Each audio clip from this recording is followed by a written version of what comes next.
de l'érection d'une nouvelle cité au B d'Engaliema. Nous sommes là dans la commune d'Engaliema. La nouvelle cité, c'est la cité des grâces. Qu'est-ce qui fait qu'il y ait aujourd'hui arrêt des travaux? Qu'est-ce qui passe à ce qui concerne l'érection de cette nouvelle cité, cité des grâces dans la baie d'Engaliema? Nous en parlons, mesdames et messieurs. Bienvenue à votre émission Zoom qui reçoit pour vous ces jours monsieur Patrick Tanzi, qui est député honoraire, mais également il est rapporteur des occupants de la cité de la grâce. Monsieur Patrick Tanzi, bonsoir. Et bonsoir, monsieur. Vous êtes à votre première participation à cette émission Zoom. Oui, certainement. Merci d'abord, je vous remercie pour m'avoir invité dans votre émission. C'est ma première participation dans cette émission et je crois que ça ne sera pas la première fois. Vous êtes à votre première participation à cette émission Zoom. Bien évidemment, vous êtes venu aussi éclairer l'opinion par rapport à ce qui se passe au niveau de B d'Engaliema, la cité, la grâce qui doit avoir lieu présentement dans le tout prochain jour. Qu'est-ce qui se passe réellement pour l'érection de cette cité, la grâce? Oui, monsieur Maxime, permettez-moi, je vais combiner les lingala et les français. Justement, pour une meilleure compréhension, ça sera une émission en bilingue. Oui. En fait, il y a un groupe de Congolais qui ont acquis leur terrain légalement. Ils ont des titres et aujourd'hui, ils se trouvent devant une difficulté que les autorités actuelles ignorent les lois de la République, ne veulent pas appliquer les textes légaux, et on se demande si on est où là. Dans la genèse, je vais vous situer un peu. La cité de la grâce se trouve dans les... Donc les autorités censées respecter les lois de la République n'arrivent pas à respecter ces lois, mais torpillent ces lois, c'est ce que vous voulez dire? Les autorités du pays sont là pour faire appliquer la loi. Ils ne sont pas là pour faire ce qu'ils veulent.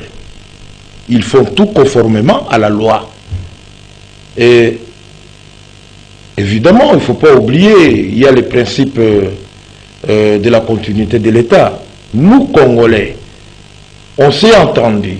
Et la différence en est que ce sont des parcelles d'autrui et que nous, à notre niveau, on s'est entendus, nous les occupants, on a formé un groupe. Ce groupe-là, et nous avons dit, faisons quand même quelque chose de spécial. Ce n'est pas l'image de la cité du fleuve ou de la cité de moderne, non. Ce sont notre cité de la grâce, c'est une petite cité où nous voulons que ça soit dans des normes. C'est comme ça on s'est entretenu. On a... Ce n'est pas quelque chose des étrangers, de blancs, bien américains. Non. Mais c'est le financement propre de Congolais. Nous cotisons l'argent chaque mois. Chaque mois, chaque occupant est en train de contribuer l'argent. Et le site était inaccessible. Donc il fallait le mettre à valeur. Nous avons demandé l'expertise. C'est après les rapports des experts en matière d'environnement. On a fait aussi des expertises pédogéologiques pour étudier la qualité de la terre, tout ça, qu'est-ce qu'il faut faire. Et puis, on a fait aussi appel à des ingénieurs pour nous montrer quels sont les types de maisons et des matériaux qu'on va utiliser. Parce que nous voulons faire quelque chose propre à nous, respecter la promesse que le chef de l'État, Félix-Antoine Tshisekedi, avait dit lors de son investiture: je ferai des Congolais des millionnaires, des investisseurs, des bâtisseurs. Mais premièrement, Patrick Tanzi, oui. Le problème est, est-ce que document, vous allez là-bas, document où ils allaient légal, où ils allaient légaliser, bah document où ils allaient attester que le terrain que vous voulez construire, cité wana, ils allaient terrain où acquérir en gros de façon légale. C'est ça d'abord le problème. Oui, donc Maxime, au moins, et là, on a profité de l'occasion de l'émission pour nous lancer appel à l'autorité de l'autorité. Baye baka kotanga ba mikando bakuti na bureau. Baye baka pe kotanga ba mibeko oyo iza pour régir fonction na bango bien misala oyo baza kosala. Biso ba occupant doit acquérir terrain légalement. Et pour vous informer, terrain wana ezalaka domaine public de l'État. Et c'est depuis 1995 que l'État a désaffecté à Tiki terrain. Ils ont désaffecté à l'époque de Mobutu. Désaffecté. Et comme domaine privé. Alors, il y a des procédures.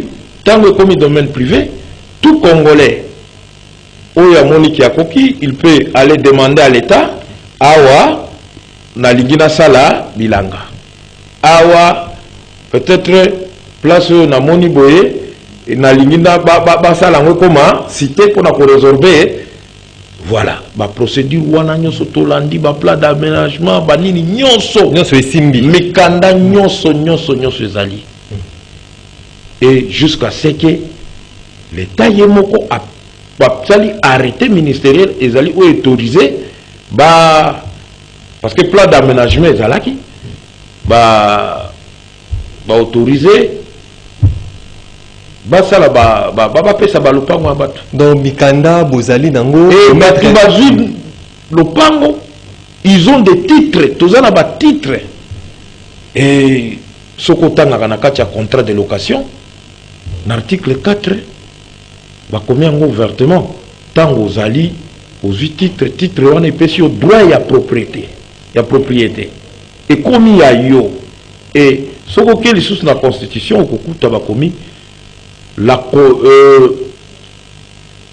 le droit privé est sacré, donc on ne peut pas violer les droits privés, c'est-à-dire ma pangwana et comme il y a bakolonango bamboule leki en attendant tous ces la baïti du wane salema et salemita ko rapport et bimitolobi bon toto c'est lokoyo batu ya maere balobi yango to bandina ko rambler kolanda plan ndenge zalaki ba avenue ba nini kotia ko mettre la biso ba ingénieur wana basenga ki biso batu basala ki expertise et bongito matisa mabele na 1,75 cm et tika niveau ezalaki pona omoni 1,75 oui 1,75 à partir du niveau des alaki. Pour Matisse, on tient à 1,75 m. Yango, tu as rembler to comme ici déjà presque na souka. To comme ici presque na souka. Alors, maintenant, ils ont 5 sika wa to banande sika koto. Voilà tout ça qui n'a pas qu'à stabiliser. Mise en valeur, kotaba. Sika wa mituka e bando kota kunate et le côté sika wa lelo ba venir ezali mituka comme kokoma camion remorque.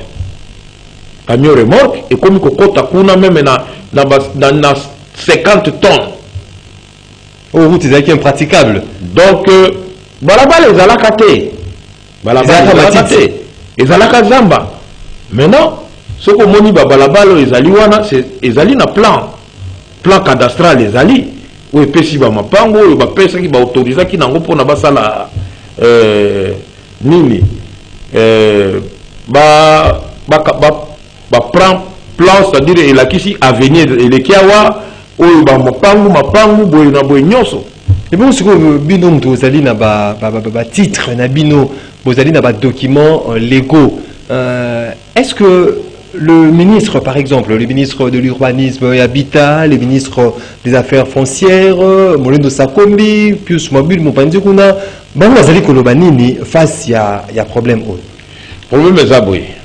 Tofandi Kaka, Mokolomoko Tosutuki, ministre ya Affaires foncières, Molendo Sakombi asali communiqué bino batu ya Bedengaliema alobi Bedengaliema il y a plusieurs concessions hein. Or soki bazoloba Bedengaliema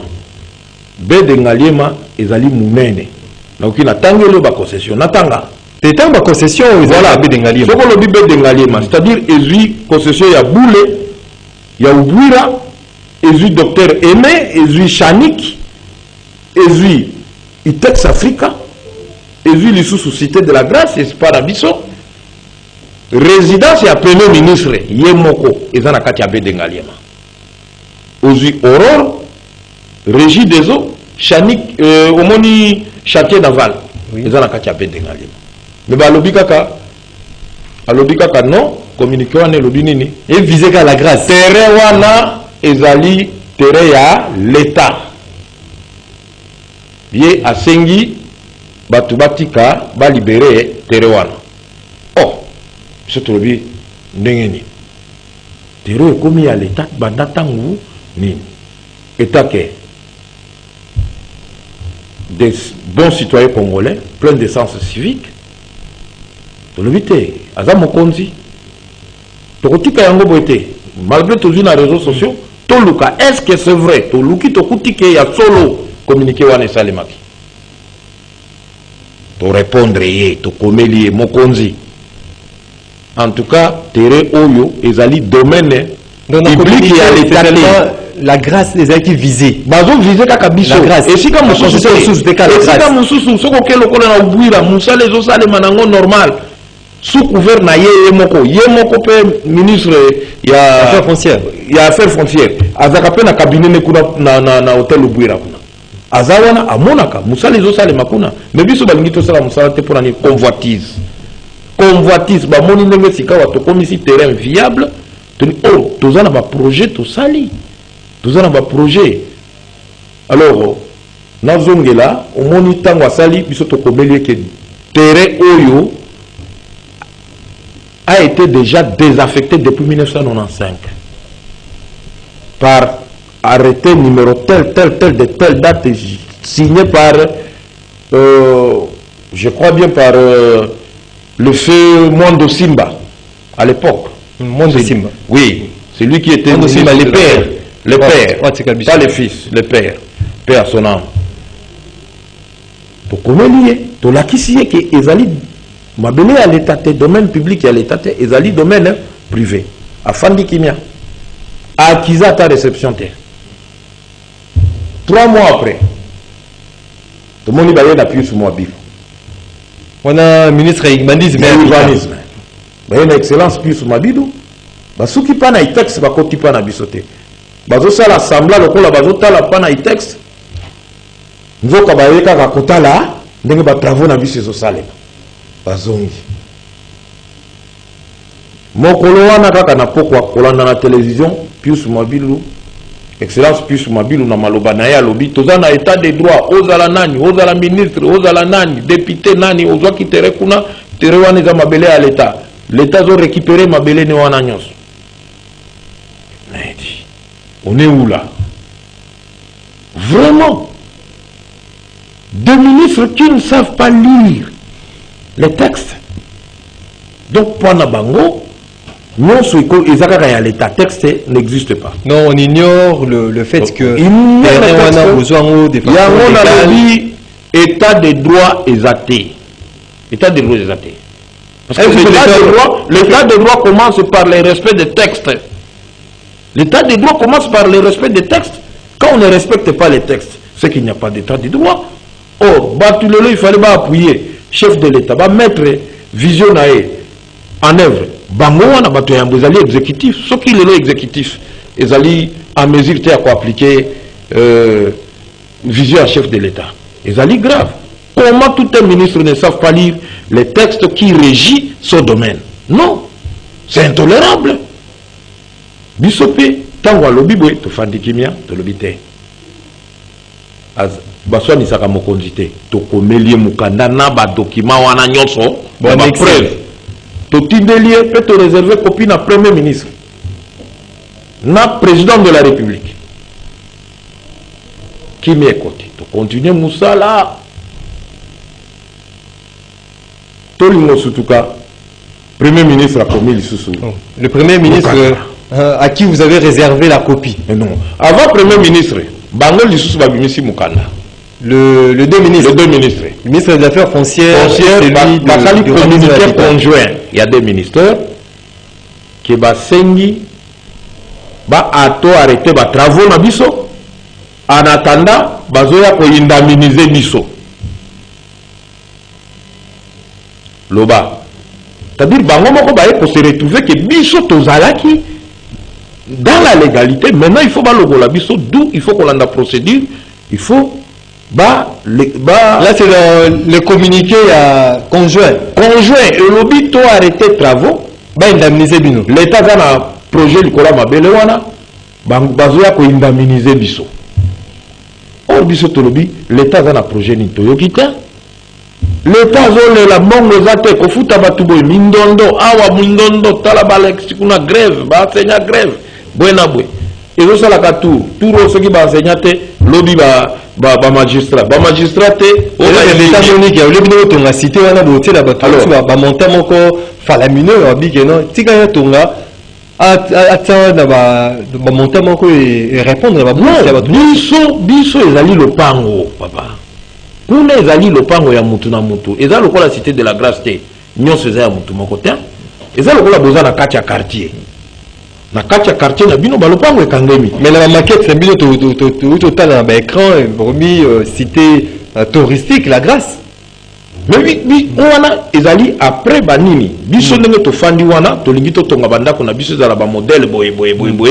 Tout ça là, moi place na biso selon plan en site touristique la grâce. Oui. Et ça, site touristique, ils allaient citer. Mais, et là, ils ont mis en touristique, peut-être parce que vous. Ah, peut-être vous mettez en côté. Parce que vous prévoyez.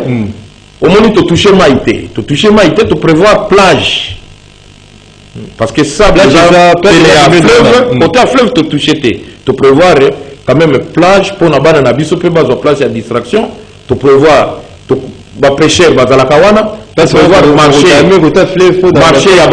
il y a des pêcheurs, tu prévois terrain à tennis, tu prévois terrain à basket, tout ça, tu prévois place mususu yezali tokolo na kaka banzete oyo totie bakiti mutakoki akei afandi na sango ba piscine pe terrain basket tout consomme. Ce sont des choses que biso moko ba congolais étrangers te concevoir que place autour nango mapango na tango yo biso moko to bongisa yango plan wana nde batindaka yango ba humanisme habita affaire français bandima qui ont créé ba document de la gré zali ero bandi misala directement zali problème de côté na ba nouveau ministre problème zali mabele na biso sika ekomi convoitise ya ba kondil kola mabele na biso parce que bango lelo balobi ba indemniser biso mibeko ya Congo et lobi boye. Alors le premier ministre communiqué conjoint, il y a deux ministres. Le premier ministre dit quoi? Maintenant le premier ministre biso to répondre bango. To lobi non. Nous sommes prêts. Mais ceux qui ont besoin de ça, ils ont respecté mibeko, nous on ne sait plus. Mais ceux qui ont respecté mibeko, on ne va pas se plier parce que l'État a prévoir nini. Domaine public il y a privé, pour nous on à l'État, il y a des procédures, nous faisons en Katia Bibeko. Je crois la loi en matière foncière, la loi en 1967, expliqué biloko wana nyonso ndenge nini terrain et koké longwe dans domaine public et comme domaine privé. Ce qui fait l'État a lingui à récupérer domaine privé et comme public à petites conditions. Ce n'est que pour l'intérêt public. Intérêt public est l'État a posa ton aéroport à Kolongola bino batuana. Mais à Kolongola bino lokola bamboate. Ni beko zakuna akosala boye aye na opesa yo exemple moko. Soko kei na Masina. Okomona place moko ezalaki prévu batonga ba passerelle o ndengo mona kana limité. Esengaki balongola lopango mibale na gauche, lopango mibale na droite. Il faut ba indemniser batuana. Bake koyokana, baindaminiza 3 lopango, c'est-à-dire 2 à côté na moko. Etikal ki ya moko bayokani te ti lelo batonga passerelle wana te. Pourquoi? Parce que zalaki domaine privé. C'est-à-dire tant l'État veut récupérer ango indemniser et zonge comme public batongi nango passerelle pour la cause publique, mais il faut bayokana. Négociation à l'amiable. Et yango bazo parce que bino vont entamer négociation bete tenir kaka projet bino matérialiser ango. Ndeko Maxime, ya biso kaka ba réseaux sociaux. Makambo na ba autorité na ba réseaux sociaux. Makambo nyonso tozo ba communiquer wana kaka na ba réseaux sociaux. Tozo réagir, tozo ko vérifier eza ya solo. Banda makambo banda attaque ka chef de quartier Pamba. Il y a premier ministre qui peut na réseaux sociaux. Il y a premier ministre peut toujours ba notifier bino, ba notifier bisote eloko nyonso zo le kanaboye. Eza ndeka miso makasi na biso nde toza ko découvrir babiloko wana. Tant que découvrir c'est la vérité. C'est la vérité. Alors, tant que biso te répondre bango ba fandi kimia. Au moni déjà na communiqué balobini ni non, to arrêter travaux ba koya ko indemniser biso. Le premier ministre sika asali li sous alobité ngana le kakakuna na moni misalo zo continuer. Alors, yango na sengi gouverneur de la ville, commandant à JR, commandant à police boke de kobuka biloko kuna. Commandant à JR. Oui. Comment ça fait-il? Voilà comment les gens qui sont censés mettre de l'ordre créent le désordre. Je ne peux pas imaginer ça. Est-ce que c'est vraiment ce que tu racontes? Le Premier ministre a Tangaki Mukanawana avant de signer. Mais il a signé. Il a évité ce qu'il a Tangaki Ango. Comment le président de l'ordre, il y a la garde républicaine, n'a pas le bélo le Komoko. Comment détruire, comment justifier cela? Oh, à Koma Kunate, ni ministre, à Zoko Makunate, Totomi na note, tous en encore la stabilisation ya terrain, à aucun Nubuka Nini. Voilà. C'est-à-dire terrain comme une convoitise. Alors, plan Ezaliwana, Ezali plan moko ya plan caché. Tout le monde a pour cause d'intérêt public. Pour cause d'intérêt public. Là, d'accord. L'État, ce qu'il y a ton hôpital, à ton école, à ton marché, à ton matériel football, c'est ça, et là, on va dire cause d'intérêt public. Mais exactement, l'État a besoin une entreprise étrangère aille, à ton hôtel, à ton appartement, à côté en location, à ton bon, bon, besoin ça là. Nous allons résoudre le déficit en logement à Kinshasa. Faux. Cité du fleuve. Population fandaka kuna. Balongola batwa. Population fandaka kuna. Zoa cité moderne na niveau africain. Nana maman na clôture ti na likolo. Nani alekaka. Okomona te loko lekana na quantité. Zoa cité Oasis. Kuno koyoka kaka prix en daku $4,000 d'appartement par mois. Mais l'État congolais fout à Kabatou combien? Salaire enseigné ça combien? Salaire militaire ça combien? Pour que nous fout à Ndakukuna. Donc, ils ont le logement société. Donc, particularité, est-ce que la grâce c'est aux années nous les logements sociaux et que non ils ont logement société. Bateau va retourner na ba bourse normale. On peut aller aux studio $100, aux chambre salon $200. Il y a côté en location te. Moto a causé na posa atia. Donc les site touristique. Ezali le pango na yo, le pango na ngai. Na tongi na kunanga na famille na famille na ngai. Mais nous voulons que nous restons dans de très bonnes conditions. C'est tout.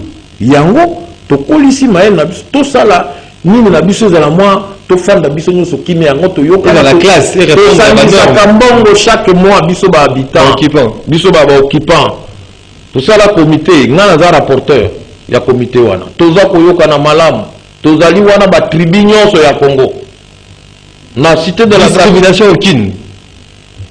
Kuna papa tozali bien organisé peut tozali na ba député ba ancien député lokolanga tozana kati ba député en fonction bazali ezala bato baza même na basusu même bazali na même bazo travailler na gouvernement wapi partout bazali na kati ya cité wana ezali convoitise omoni makambo elekami na sayo balobaki exemple bazo récupérer nini ya sayo babuka o l'état récupéré d'accord l'état récupéré mais kokende kobuka ekomi koteri bandeko ya o banani ya babuki te babuki eloko te bandako wana eza wana baclôture wana ezali wana ya bafaible babuki ekomi yo osololaka nini munoko nini ozaka moto awapi mpona babuka olandi oyebani na nani babuki mais oyo babuki wana même pas un mois kaka bango moko oyo balobaki ezali ya l'état récupéré bazongi lisusu babandi kotekisa yango. Où est le sérieux dans ce que nous faisons? Pour la bataille qui s'en sous. Voilà. Et puis on peut heureusement on a déboursé le maxime que nous na sayo que nous tala. Côté maman pote. Allez voir. On est chef qui va tout babu awa chef awa batiki bateke batiki wana babuki wana lelo bazote kango déjà. Donc on fait quoi? Oh, bakonzi bazali wana pona pour protéger population na biloko na ye lelo ndeko Maxime bato bazwa cité de la grâce te comme wana ndenge topesi ezali d'ailleurs biso tozosenga appui eloko toza kolela appui gouvernement bakonzi ba appuyer nde biso président de la république les initiatives la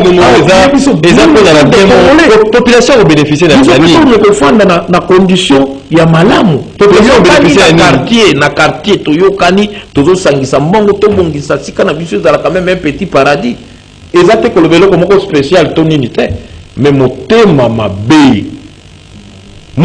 mabe ya bato kolinga mingi yango na ezotinda makababwe bakamati balingi ba autorité ba komi oui et là bateki problème de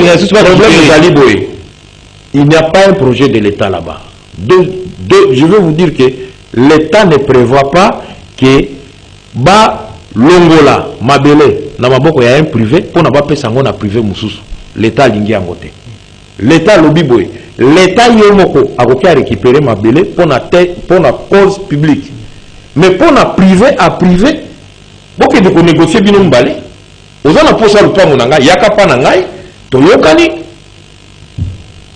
ozi lupango na ba condition na kopesa mais il y a l'État ce qui est allé pour cause publique nde l'État azwaka mais exacte que l'État a se constitué à commissionnaire au moins makambo ba ministre ba osala bango ba komi ba commissionnaire ce qui est caché là-bas peut-être basi bazwa bambonga batu ba pesa bango ba promesse mabele zate sika ba moni place wana lokolo komi viable parce que place wana ezaki wana banda 1995 Zamba banda tanga mobutu baza ko mona te et je vais t'informer dossier bandi le loté au moins le régime passé babundisi biso grave makambo tere wana très grave makasi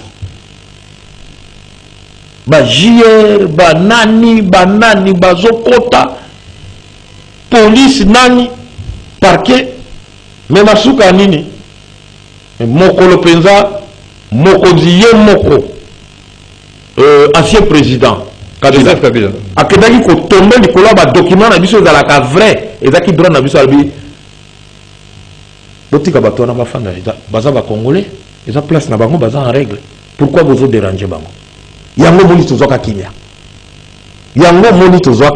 kimia régime oyo malgré ce bandi te régime oyo eza na problème te kutu président Félix aye kimia toza bien to misala biso omoni misala biso retardé mingi pona ba dérangement tozaki nango na régime passé mais ye moko ancien président tango aye komona ke non tozaki na droit toza na légalité alobaki te botika bato wana ce sont des Congolais botika bango baza bana mboka ce n'est pas dit pona kofanda na ngalema pona kofanda na Gombe kaka ozala milliardaire non. Patrick Tanzito comme na suka émission na biso un message particulier ceux qui s'adresser na nani actuellement par rapport à la situation où vous allez traverser. Nous avons un message à deux volets. message ya Yambo. Naza ko adresser yango na Yeme Mokonzi Mboka Biso, le premier citoyen de la République. Son Excellence président de la République Félix Antoine Tshisekedi Tshilombo